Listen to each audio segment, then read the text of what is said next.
Slick back. No, no, slick back. That's what I said. Slick back. No, nigga, I'm a pimp named Slick back. Pimp named Slick back. Pimp named, pimp named, pimp named Slick back. Nigga, are you deaf? I'm a pimp named Slick.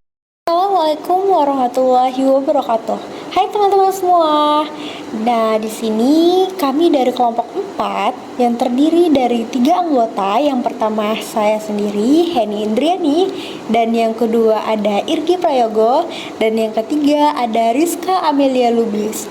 Nah, di sini teman-teman, kami akan membahas mengenai konstruksi akad jual beli pembiayaan modal kerja. Yuk simak videonya. Nah, teman-teman, kita di sini akan membahas yang pertama mengenai konstruksi, yang kedua adalah pembiayaan modal kerja, yang ketiga adalah pengaplikasian akad jual beli. Pembahasan yang pertama yaitu konstruksi. Kata konstruksi biasa didampingi dengan kata proyek sehingga menjadi sebuah kalimat. Kata proyek itu sendiri berarti suatu kegiatan yang dilakukan dengan waktu dan sumber daya terbatas untuk mencapai hasil akhir yang ditentukan. Konstruksi pada perbankan syariah. Sebuah proyek konstruksi terdiri dari urutan dan rangkaian panjang sejak prakonstruksi, konstruksi, kemudian sampai pasca konstruksi. Pada proyek konstruksi, biasanya bank menyediakan kontrak pembiayaan skema jual beli dan kerjasama. Nah, dalam hal ini, skema murabahah pada jual beli, mudharabah dan musyarakah pada skema kemitraan atau kerjasama. Dalam skema murabahah, bank akan membiayai pembelian barang kebutuhan proyek yang dibutuhkan kontraktor. Pembiayaan akan diberikan seharga pokok dan ditambah dengan margin keuntungan untuk bank syariah yang mana telah disetujui oleh pihak bank dan nasabah. Sedangkan pada skema mudharabah dan musyarakah, bank menyediakan pembiayaan syariah dengan sistem bagi hasil, di mana pihak bank dan kontraktor bekerja sama sebagai mitra pada proyek pembangunan konstruksi, dan dalam hal ini bentuk kesepakatannya yaitu nisbah bagi hasil. Dalam skema ini teman-teman semua, nasabah bisa mendapatkan mekanisme pembayaran yang lebih fleksibel tentunya sesuai dengan keuntungan mereka. Selanjutnya yaitu pembiayaan modal kerja syariah. Pembiayaan modal kerja atau PMK merupakan pembiayaan untuk memenuhi kebutuhan peningkatan produk, baik secara kuantitatif atau jumlah hasil produksi, maupun secara kualitatif atau peningkatan kualitas atau mutu hasil produksi, dan untuk keperluan perdagangan atau peningkatan utility of place dari suatu barang. Tujuan pembiayaan modal kerja. Nah, dari tujuan pembiayaan modal kerja ini, teman-teman, kami mengambil perkataan dari Kasmir, yaitu ada 3 tujuan pembiayaan modal kerja. Yang pertama itu ada pembiayaan konsumtif, yang kedua adalah pembiayaan produktif, dan yang ketiga ada pembiayaan perdagangan. Yang pertama, pembiayaan konsumtif. Pembiayaan konsumtif ini bertujuan untuk memperoleh barang-barang atau kebutuhan-kebutuhan lainnya guna memenuhi keputusan dalam konsumsi. Yang kedua ada pembiayaan produktif. Pembiayaan produktif ini teman-teman bertujuan untuk memungkinkan penerima pembiayaan dapat mencapai tujuannya yang apabila tanpa pembiayaan tersebut tidak mungkin dapat diwujudkan. Selanjutnya yang ketiga, pembiayaan perdagangan. Pembiayaan perdagangan yaitu pembiayaan ini digunakan untuk perdagangan pastinya. Biasanya digunakan untuk membeli barang dagangan yang pembayarannya diharapkan dari hasil perjualan barang dagangan tersebut, teman-teman. Lalu selanjutnya kita akan menganalisa pemberian pembiayaan. Ada 4.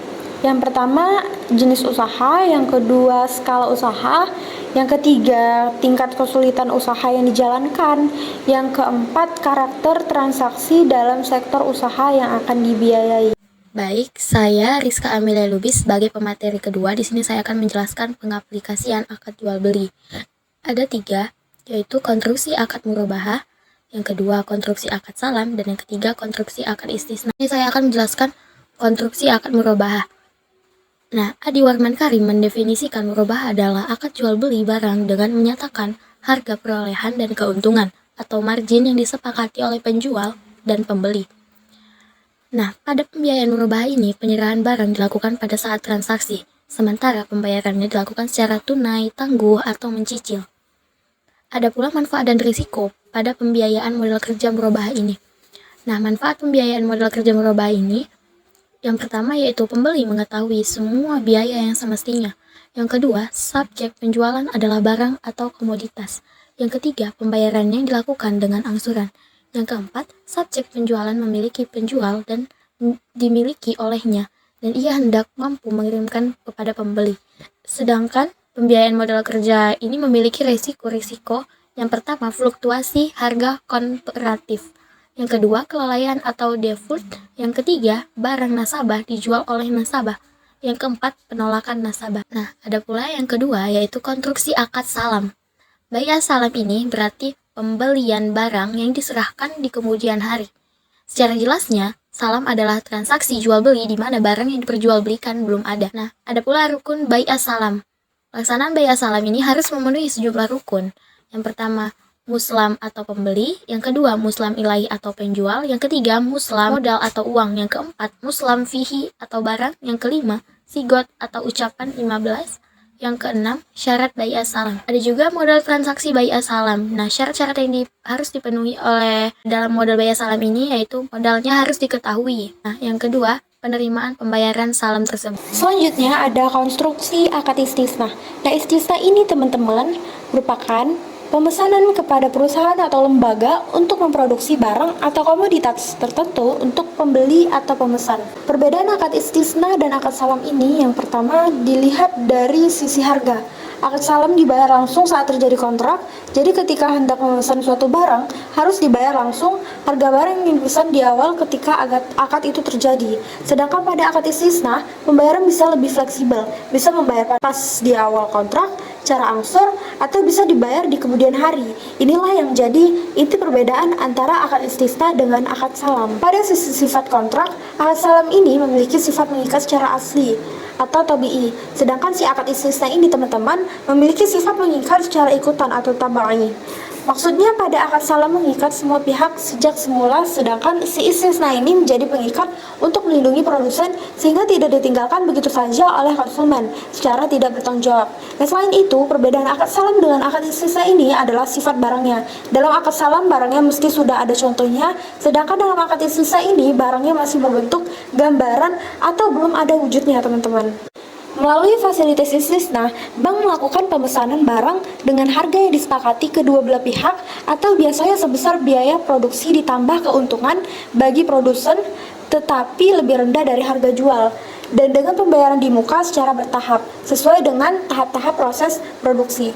Setiap selesai satu tahap, bank meneliti spesifikasi dan kualitas work in process tersebut, kemudian melakukan pembayaran untuk proses tahap berikutnya sampai tahap akhir dari proses produksi tersebut hingga berupa bahan jadi. Dengan demikian, kewajiban dan tanggung jawab pengusaha adalah keberhasilan proses produksi tersebut sampai menghasilkan barang jadi sesuai dengan kuantitas dan kualitas yang telah diperjanjikan sebelumnya. Bila produksi gagal, pengusaha berkewajiban menggantinya, apakah dengan cara memproduksi lagi ataupun dengan cara membeli dari pihak lain. Baiklah teman-teman, sampai di sini saja pembahasan kami mengenai konstruksi akad jual beli pembiayaan modal kerja. Lebih dan kurang kami mohon maaf. Assalamualaikum warahmatullahi wabarakatuh.